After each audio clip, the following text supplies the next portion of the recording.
Screen पे एक map देख रहे हैं। इस मैप की लोकेशन अगर आप देखेंगे, अर्मेनिया किन दो देशों के बीच में है? एक तरफ उसके तुर्की है, दूसरी तरफ है अजरबैजान और बीच में फंसा हुआ है अर्मेनिया। अर्मेनिया को लेकर तुर्की के प्लान आज से नहीं बल्कि 1920 से चल रहे हैं और ऐसा माना जा रहा है कि अर्दोगन ने उस सीक्रेट प्लान को एक्टिव कर दिया है। अब इसी बीच क्या तुर्की के प्लान में पानी फेर रहा है भारत? सीडीएस अनिल चौहान यहाँ क्यों पहुँचे हैं और ये तुर्की, पाकिस्तान, अजरबैजान इन तीनों के लिए एक बड़ा झटका क्यों है? जियोपॉलिटिक्स में बहुत कुछ चल रहा है, हमेशा की तरह जानने को मिलेगा बहुत कुछ। आइए जानते हैं इन खबरों को विस्तार से। तू डाल डाल तो मैं पात पात। इस वक्त भारत कुछ वैसे ही मोड में चल रहा है। बेचारा तुर्की कहाँ भारत को घेर रहा था, लेकिन यहाँ अब भारत ने सीन ऐसा बनाना शुरू कर दिया है कि भारत ही तुर्की को घेर रहा है। कैसे? तो इस मैप को देखिए। इस मैप से आपको समझ में आएगा। यहाँ पर है साइप्रस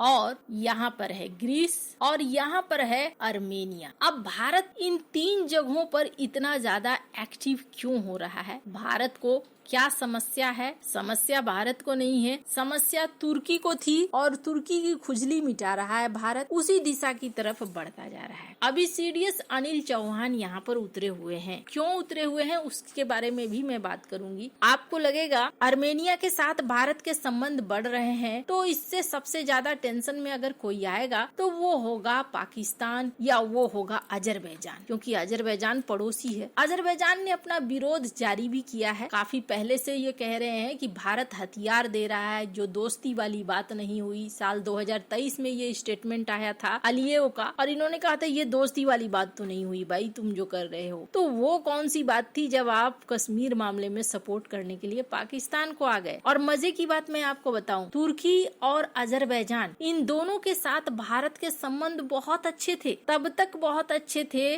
जब तक भारत एक्टिव फॉर्म में नहीं आया और बाद में इनके रंग रूप दिखने शुरू हो गए। तुर्की के रंग रूप दिखने शुरू हो गए। ऑपरेशन सिंदूर में तो तुर्की और अजरबैजान दोनों का रोल भी निकलकर सामने आ गया। तो ऐसे में भारत को बहुत अच्छे से पता है कि भविष्य में अगर कोई एक्शन होता है तो इस एक्शन में इन दोनों देशों का रोल होगा। अभी का सीन क्या है? डोनाल्ड ट्रंप ने कहा कि अर्मेनिया और अजरबैजान की हमने दोस्ती करा दी है और ये डील हो गई है, तो अब यहाँ पर शांति होगा। वैसे ये भी कहा गया कि एक कॉरिडोर बनेगा और इसकी घोषणा अजरबैजान ने की थी। अजरबैजान ने कहा कॉरिडोर बनेगा और ये कॉरिडोर गुजरेगा अजरबैजान और अर्मेनिया के इलाके से। और सबसे बड़ी मुसीबत क्या है? स्क्रीन पर आप एक पूर्व राष्ट्रपति का स्टेटमेंट देख रहे हैं। वो कहते हैं कि सबसे बड़ी मुसीबत है कि ये अर्मेनिया के लिए ट्रंप कॉरिडोर ठीक नहीं है। अब ये अचानक से ऐसा क्यों कह रहे हैं? ये तो सीधे खतरनाक बोल रहे हैं कि खतरनाक है ये। पहले क्या था सीन? सीएसटीओ का मेंबर था अर्मेनिया, लेकिन रूस ने भी कहीं न कहीं अर्मेनिया को धोखा ही दिया। अजरबैजान का साइड ले लिया रूस ने, तुर्की और अजरबैजान का साइड ले लिया और उस समय अर्मेनिया चाहता था कि सीएसटीओ के कारण रूस बीच बचाव करे, लेकिन रूस ने बीच बचाव नहीं किया था जब साल 2020 के आसपास नागोर्नो काराबाख के लिए लड़ाई हुई थी। फिर अर्मेनिया धीरे धीरे अमेरिका की तरफ झुका। बाइडेन के कार्यकाल में नैन्सी पेलोसी पहुंची अर्मेनिया और फिर डोनाल्ड ट्रंप आ गए। डोनाल्ड ट्रंप का अपना ही लोचा था। डोनाल्ड ट्रंप हर चीज में अपना फायदा देखते थे। तो यहाँ पर एक डील तो हो गई, लेकिन अर्मेनिया इस चीज को बहुत अच्छे से जानता है कि वो थोड़ा कमजोर है और दोनों तरफ उसके ऐसे देश हैं और ऐसे पड़ोसी हैं जो सपोर्ट करने वाले हैं नहीं बल्कि दुश्मन की तरह खड़े हैं। अगर तुर्की की बात करें तो तुर्की कितना खतरनाक है इसका अंदाजा आप ऐसे लगाइए। 1920 को लेकर एक आर्टिकल छपी है और ये आर्टिकल बहुत सारी चीजों का उल्लेख कर रही है, जिसमें कहा जा रहा है कि तुर्की 1920 वाले प्लान को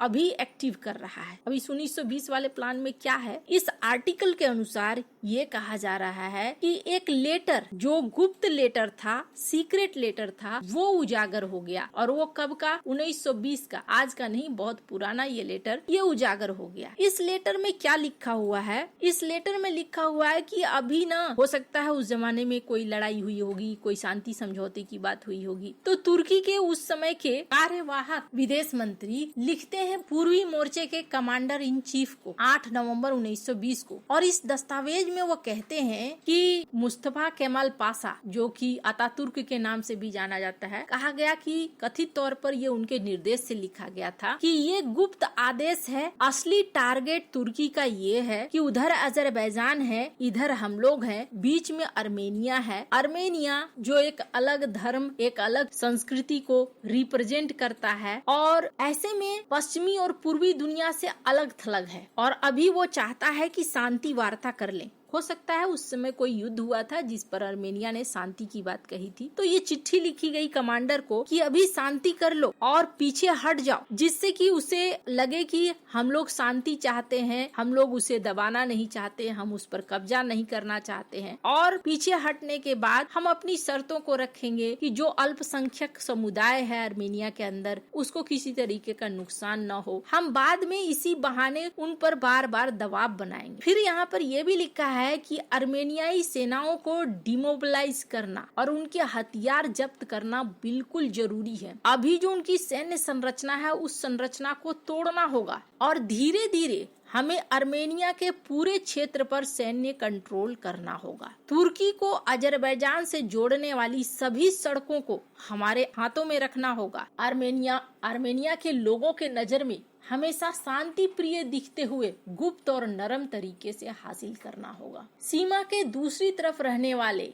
अल्पसंख्यक मुस्लिम के अधिकारों की रक्षा के बहाने निरंतर हस्तक्षेप के लिए जमीन तैयार करनी जरूरी है। ये आर्टिकल में लिखा है, मैं नहीं कह रही हूँ। और इस आर्टिकल के अनुसार तुर्की का ये प्लान था कि वो अर्मेनिया को आज नहीं तो कल हासिल करे। वैसे इस आर्टिकल में ये कहा जा रहा है कि प्लान भले 1920 का था, लेकिन तुर्की की नीति आज भी वही है। अभी अर्मेनिया धीरे धीरे कमजोर पड़ रहा है और ऐसे में अर्मेनिया को चाहिए हथियार। ये शांति बहुत लंबे समय तक नहीं चलने वाली है और इस चीज को अर्मेनिया जानता है। सीडीएस अनिल चौहान यहाँ पहुँचे हैं। सीडीएस पोजीशन कोई छोटा नहीं होता है। जब ये इतने बड़े पोजीशन के लोग पहुँचते हैं तो इसका मतलब है कि मामला कुछ बेहद महत्वपूर्ण है। माना जा रहा है यहाँ हथियारों के और डील की बात हो सकती है। हाल ही में भारत ने पिनाका रॉकेट्स बेचे हैं और सीडीएस अनिल चौहान का यहाँ पहुँच ये बताता है कि डिफेंस के कई एग्रीमेंट, इसके अलावे रणनीतिक तौर पर अर्मेनिया के साथ साझेदारी बढ़ेगी। हाल ही में भारत ने पिनाका बेचा है, इसके अलावे भी बहुत सारी चीजें अब पाइपलाइन में है जो अर्मेनिया को जाएंगी। तुर्की के लिए ये टेंशन से कम नहीं है। आपको क्या लगता है इन सब मामले में, आपकी क्या राय है, कमेंट कर जरूर बताएं। जल्द मिलते हैं अगले वीडियो में नई खबर के साथ।